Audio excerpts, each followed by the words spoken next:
Welcome back to Marriage Beyond the Veil. Well, today is Palm Sunday. Yes. Beginning of Holy Week.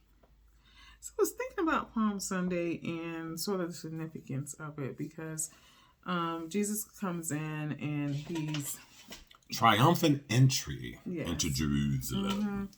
And then they flip the switch. Oh, yeah. In one moment, they're praising him. Oh, Messiah, blessed is the one that comes in the name of the Lord. And then within a week's time, crucify him, crucify him. Yeah. So, yeah, the fickleness of people. And that happens in relationships. Ooh.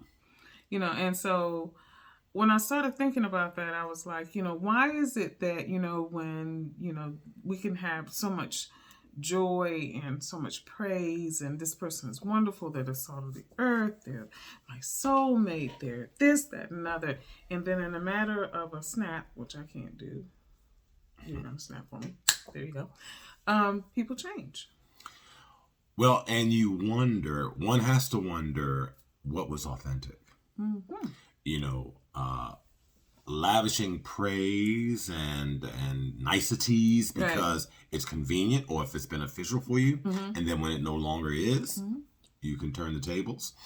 I am of the belief that one is who one is, and so of course you can project fake, fart, and phony, but I mean if you're authentically whoever you are, be it in the praise or the rejection camp, that's who you are. Yeah. And then the one thing Pastor Murray said this morning when she was giving her analogy and her sermon on this theory of how everybody had something that they wanted from Jesus because they heard about all the different things he could do. So I'm here for you to heal me. I'm here for you to, change the way that I'm living. I'm here so that you can feed my family. I'm here so that you can. So when he didn't do that, it was so easy for them to turn on him because they didn't get what he wanted. And that is what people do in love relationships a lot of times. Well, not always.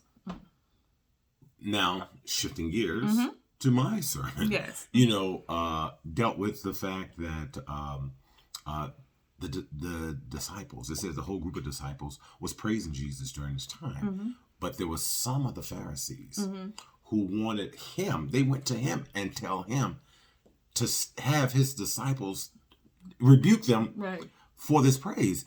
And so in a relationship, if there is no real connection, if there's no real intimacy, which there wasn't with the Pharisees and Jesus, their only objective is how can they take you down? Yep. So the tragic reality is in relationships, there may be people who, like the Pharisees, are not interested in you getting your just due. And they just want to shut down anything and everything because it doesn't suit them. Yes. And in a love relationship, if you are intimidated because the person that you are with is seen as more intelligent, more liked, more loved, more powerful than you, you could easily become like the Pharisees and wanting to take them down and then again become this crucify him type, crucify her type person. Yeah. And the interesting thing about that, and I'm glad that you brought that up, because when you think about all Jesus did, right? And how quickly people can turn and change on you. And so in a love relationship, you may have been the one doing the lion's share of the giving, the lion's share of the forgiving, the lion's share of, everything and anything that had redemptive value in the relationship. But if, just as Gail said, if I'm not getting what I want anymore, if it's not what I like anymore, I can go from, oh, hell, hell, hell, to go to hell. Exactly. Two different hells. Yep. So, what about you and your relationship? Is there continuity? Is there authenticity? Or are people there for what they can get, and when they can no longer get it, they're no longer there? Until tomorrow, if the Lord says the same. Have a good evening.